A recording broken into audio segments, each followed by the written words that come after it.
안녕하세요. 돈 벌어주는 중개사 정현호입니다. 오늘은 최근에 이쪽에서 보시는 바와 같이 정부에서 많은 그 뭐 임대차 3법의 완화나 아니면 뭐 이런 얘기들을 많이 하고 있는데요. 그래서인지 몰라도 지금 보시면 이제 GTX-A 라인에 1기 신도시에 이제 뭐 그 전에 재건축이라든가 그 다음에 이제 강남권에 여기 보시면 이제 강남권에 뭐 재건축 재개발 뭐 이런 쪽이 지금 많이 사람들이 그 관심을 보이고 있는데요. 이쪽 강남권 하고 이제 최근에 보면 여기 명일 3일 끓인 2차가 이제 이번에 통과됐다고 얘기가 나오는 것 같고요. 그러니까 지금은 시장이 보니까 재건축이나 재개발 위주로 움직일 것 같고요. 그 다음에 보면은 지금 뭐 이제 임대사업자에 대해서 오늘 또 얘기가 나왔었는데 이런 기사들을 보면은 이제 뭐 오피스텔이라든가 도시형 생활주택이라든가 이런 거에 대해서 임대사업 등록에 대해서 완화를 해주면서 뭐 이제 주택 수요에 제외를 해준다 뭐 이런 얘기가 나오다 보니까 이제 서울에 이제 뭐 있는 뭐 강남 뭐 강북 가릴 거 없이 이쪽 라인으로 지금 이제 이쪽이 또 그렇고요. 이쪽에 보시면 이쪽에 이제 빌라들이 좀 거래가 많이 되지 않을까 싶어요. 그러면은 이제 수요가 점점 이 빌라라든가 뭐 도시형이라든가 오피스라든가 그 다음에 이제 최근에 이제 뭐 기사들을 보면 돈 있는 분들은 보면 이제 오피스로 많이 모인다고 하는데 오피스도 지금 보면은 최근에 청약 경쟁률이 되게 높은 것 같더라고요. 그래갖고 이제 그쪽으로 그러니까 보면은 1기 신도시, 그 다음에 재건축, 1기 신도시에 대한 재건축, 그 다음에 서울, 강북, 강남 할 거 없이 지금 뭐 빌라에 대한 수요도 많이 늘 것 같고요. 그 다음에 지금 보면 이제 도시형 생활주택이라든가 요런 그 도시형이라든가 그런 것들에 대해서 수요가 그쪽으로 많이 이동하지 않을까 싶어요. 지금 보면은. 그렇기 때문에 지금 시장은 근데 이제 뇌관이 지금 이제 뭐라 해야 되지? 그 러시아 전쟁으로 인해서 금리가 계속 오르고 있는데 금리가 오르고 있어요. 상승을 하는데 일단 그 이런 호재들로 인해서 이제 수요들은 그쪽으로 많이 모이겠죠. 그러니까 유동성 그 지금 보시면 풀린 현금이 어마어마해요. 현금이 어마어마해서 이 현금들이 어디로 가냐? 아파트보다는 뭐 예를 들어 뭐 오피스라든가 상가라든가 그다음에 뭐 오피스텔 이런 뭐 빌라 이런 쪽으로 많이 이동하지 않을까 싶어요.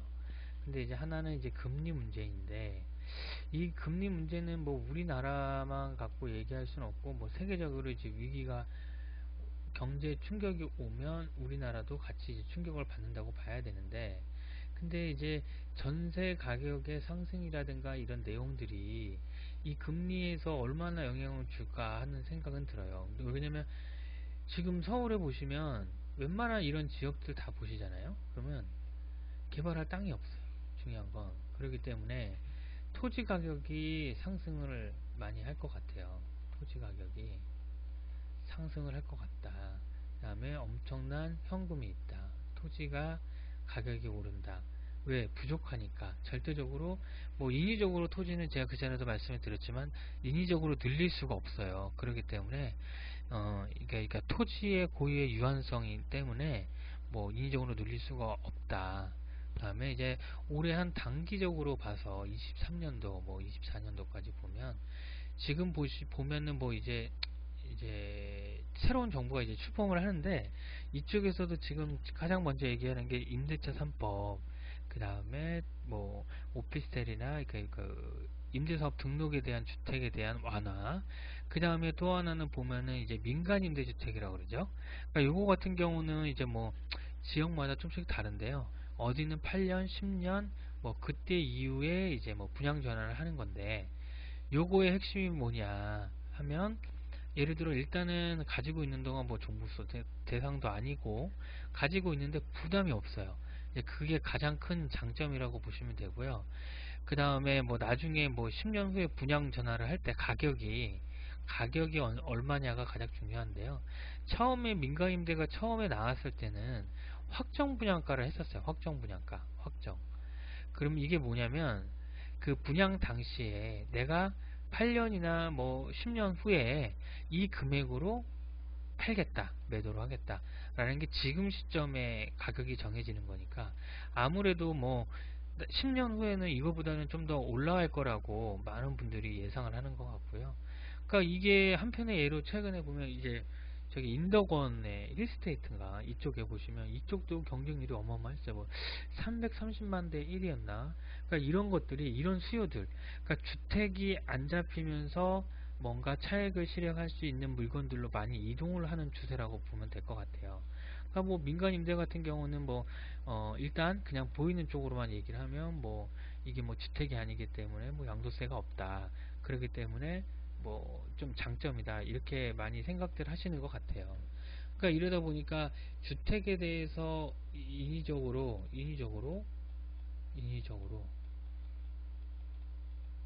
주택을 주택 가격을 주택 가격을 내리려고 하니 이게 풍선 효과가 일어나는 거죠. 풍선 효과. 한쪽에서 계속 골마골마 터져서 다른 쪽으로 다른 방법의 방식들이 터지는 거죠. 요런 것들이 지금 가장 큰 핵심이라고 보면 될 것 같고요. 근데 일단 가격의 상승은 예를 들어 이제 일단은 좀 호불호가 갈릴 것 같아요. 그러니까 재건축에서 뭐좀 뭔가 뭐 이제 조합 설립이라든가 뭐 이런 얘기들이 좀 더 가셔야 된다든가 이런 기대 심리에 있는 매물들이 좀 그쪽으로 쏠림 현상이 일어날 것 같아요. 근데 이제 또 이제 뭐 민간 임대다 이런 거를 완화를 하다 보면 이제 또 또 그 외의 것들로 자꾸 옮겨지잖아요. 근데 이제 이게 또 하나가 이제 문제는 예를 들어 뭐 임대차 3법이라든가 뭐 취득세 개정이라든가 이런 부분은 단독적으로 처리할 수 있는 부분은 아니고 이 부분은 국회를 통과해야 되는데 국회.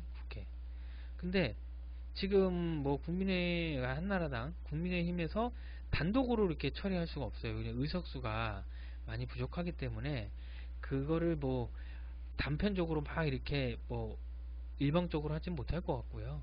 그러니까 민주당도 이거를 뭐 거부만 할 수도 없어요. 지금 상황이 지금 뭐 여론이 안 좋기 때문에 좀 있으면 이제 지방선거가 있기 때문에 어느 정도 이제 협의점이 나오지 않을까.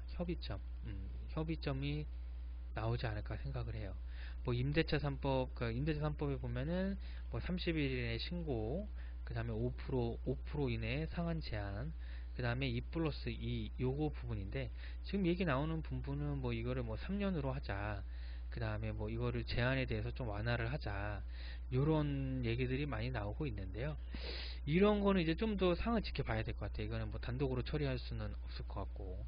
그 다음에 지금 또 한 가지 얘기가 뭐 LTV나라든가 뭐 대출 완화를 하겠다. 생애 최초 같은 경우는 뭐 80%까지 해주겠다. 이런 얘기들이 많이 나오는데 이런 거는 어떻게 보면 단독으로 처리할 수 있는 부분이에요. 그러니까 최근에 보면 은행권에서 대출을 지금 많이 완화해주고 있는 편이거든요. 전세자금 대출이라든가 이런 부분이 나오고 있어요. 근데 지금 보시면 뭐 언론에서 뭐 6% 간다, 뭐 7% 간다, 뭐 이런 얘기보다는 현재로 실질적으로 보면 전세자금 대출 부분은 한 3%대에서 가능하고 이 부분에서 거의 진행된다고 보면 돼요.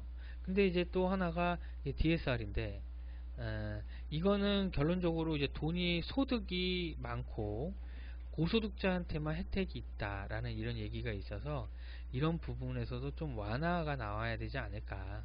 뭐 DTR, 뭐 LTV 뭐 이런 것도 좋지만 아무리 뭐 내가 만약에 한 달에 1년에 연봉이 3천인데 뭐 DSR 이런 거 그러니까 뭐야 이거 뭐 LTV를 아무리 완화해 준다고 해도 DSR이 걸려버리면 한도가 확 줄어버리거든요. 그러니까 실질적인 효과가 없는 거죠. 예. 이런 부분들을 한 번 더 이제 유심히 좀 관찰을 해서 좀 대책들이 나왔으면 좋겠어요. 대책. 예. 그래도 이제 지금 보면은 뭐 그런 것 같아. 이제 뭐 화폐 가치가 하락한다, 돈의 가치가 떨어진다. 그래서 현금을 가지고 있으면 안 된다. 현금을 가지고 있으면 안 되죠. 그러다 보니 이제 보면 부동산, 그죠? 부동산인데 아파트는 주택수에 대해서 뭐 취득